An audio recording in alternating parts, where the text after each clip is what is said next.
Hey guys, so this is just a short video talking about a recipe that I made from the quote-unquote Ostrogothic Cookbook. So for those who don't remember, that is a short list of excerpts from arpeggios made by a supposedly Gothic man called Vinodarius, found in a manuscript in the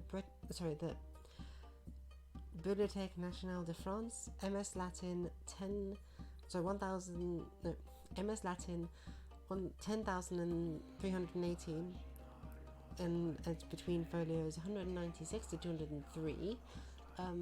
The recipe is what you see written on this page, and I will read it out for you in the Latin quickly. So it's Porcello exodiomu, Porcello accordatum olavis et mitis in ucellum sic condito.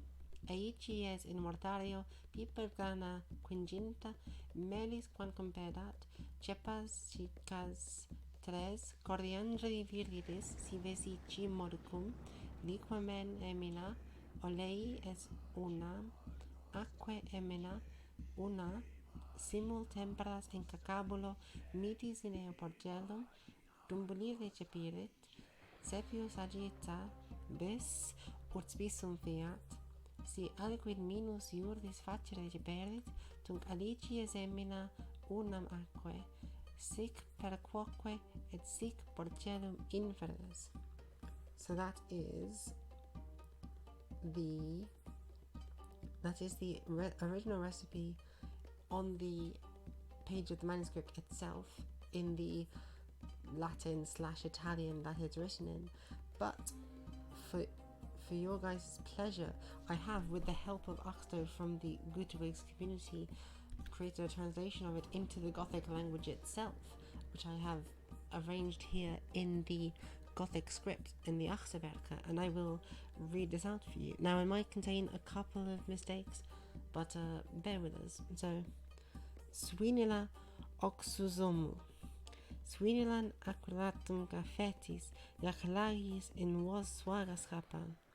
Biochis in vulan, duochnos piparis in, sua filu milithis sueganach, logans dorsans ri, litil cordiandres gronis ethodorsos, liquamenis hemina, alevis exterior wattins heminan, a samin mela blandis in cacabilin, ilagis vinilan in data, dandis iu thandogith, ufta vagis I vix verde.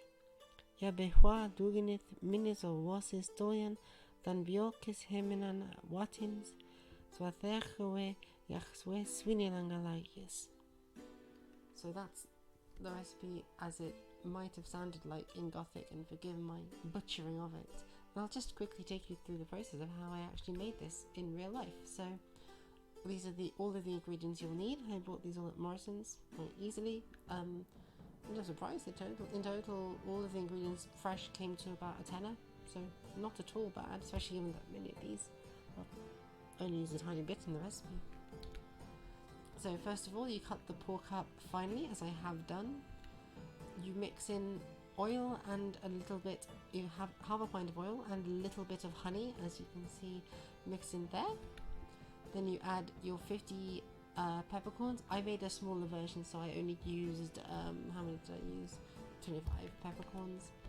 Then you add your liquamen, and for this, most reenactors recommend you use Asian fish sauce. You can find it in any sort of Chinese or Asian supermarket. Generally, liquamen is a sort of fermented fish sauce that the Romans used, and obviously we don't have that ready to hand nowadays, so this kind of fermented fish sauce that they use is the best alternative.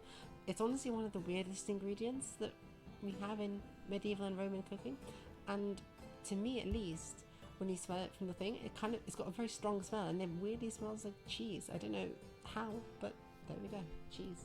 So you add that in as well. Then you add your onion granules. Now the recipe says like 3 dried onions. I didn't have like a whole dried onion, so I just put a lot of dried onions. Then you put your coriander leaf, and again it's like a little bundle of coriander, but I didn't precisely know what to do, so I just put a fair amount of coriander, but it seemed to come out nice.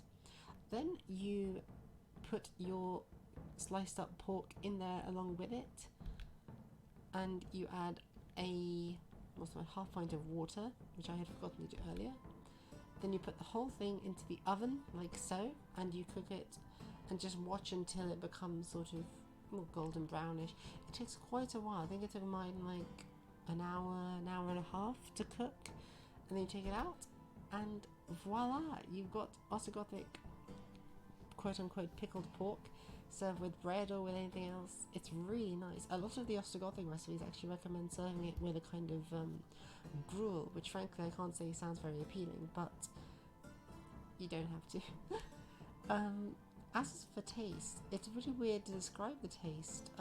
I've not really had anything similar, but it was quite nice.